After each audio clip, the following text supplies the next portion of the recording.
tanda nak berlaku kiamat, benda macam ni akan muncul. Apa dia? Ramai orang muda yang menyebut dalil agama. Itu tanda nak kiamat. Akan muncul ramai orang muda yang bercakap dalil agama. Baginda SAW pernah bersabda dalam sebuah hadis. Hadis ni sahih, riwayat Imam Bukhari dan Muslim. Baginda menyatakan, saya khruju qaumun fi akhir zaman.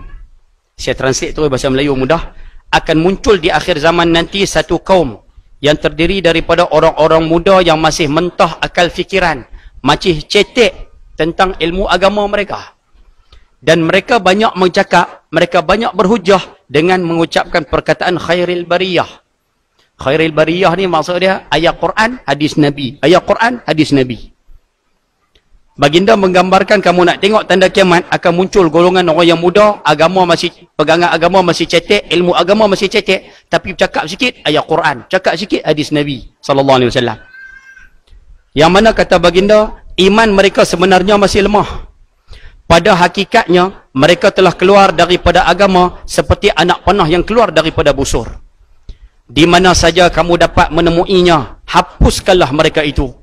Siapa yang dapat menghapuskan mereka, kelak akan mendapat pahala di hari akhirat. Hadis ni baginda SAW nak menggambarkan kepada kita, bila mai dekat-dekat nak kiamat, kamu akan tengok akan ada orang muda bercakap dalil agama.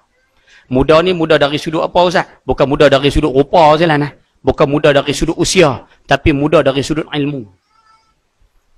Mereka bercakap ayat Quran, hadis Nabi. Ayat Quran, hadis Nabi. Sedangkan mereka bercakap Quran dan hadis tersebut dalam keadaan mereka sendiri tak menguasai ilmu bahasa Arab. Bahasa Arab tak erti.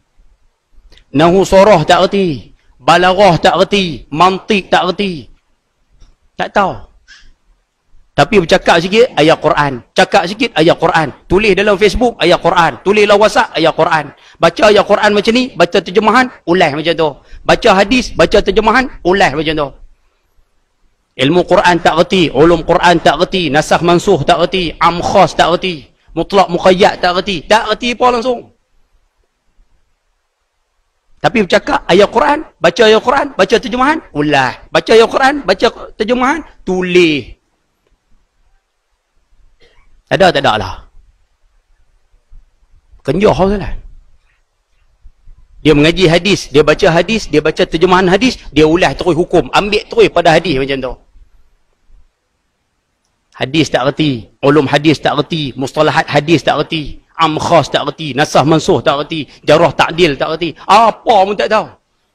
Dia baca hadis, terjemah hadis, baca terus macam tu. Tu yang akhirnya jumpa kullu bid'atin dhalalah, semua bid'ah sesat. Padahal dia tak mengaji ilmu mantik. Kullu ada maksud jami', ada maksud majmu'.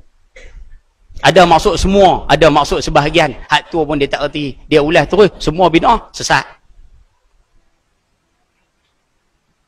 Tak betul? Faham kan sudut kata ni kan? Kita bukan kata kat siapa salah, cuma nak sebut orang macam ni akan keluar di akhir zaman ni. Dia baca seumpama ni, dia terjemah macam ni, dia terus buat keluar hukum. Kita jumpa Zelan, kita jumpa. Ada di kalangan manusia yang kita jumpa Zelan, dia jumpa, dia kata, Ustaz, semayang saya, mana ada 5 waktu saya, semayang 3 waktu ya. Kita kata, sedap, semayang 5 waktu. Dah, dia kata 3. Dia kata tak baca ayat Quran. Kan Allah sebut, aqimis salah, dirikan semayang, liduluki syamsi, waktu matahari dah gelincir, zuhur, ila ghasaqil lail, kemudian malam sikit kita terjemah isyak, wal Quranil fajri, dan Quran waktu fajar. Subuh. Jadi semayang dia kata zuhur, isyak, subuh ya. Mana ada 3 ya.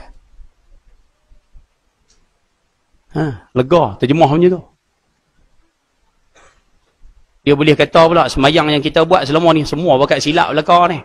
Dia kata semayang ni rokok dengan sujud ya. Mana ada baca Fatihah, mana ada angkat takbir, mana ada doa iftitah, mana ada benda-benda lain. Rokok dengan sujud ya. Kita kata kamu pakai dalil mana? Dia kata cuba tengok dalam Quran.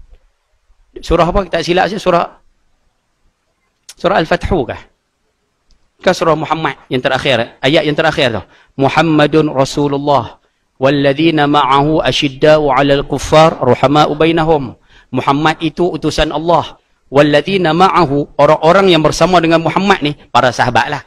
Asyidda'u 'alal kuffar, dengan orang kafir keras. ruhama'u bainahum, tapi sama-sama orang Islam, ruhama', berkasih sayang. Tarahum, kamu tengok mereka ruk'an, rukuk, sujada, sujud. Kamu tengok mereka rukuk, sujud. Jadi dia kata semayang ni rukuk, sujud ya. Clear ni betul lah.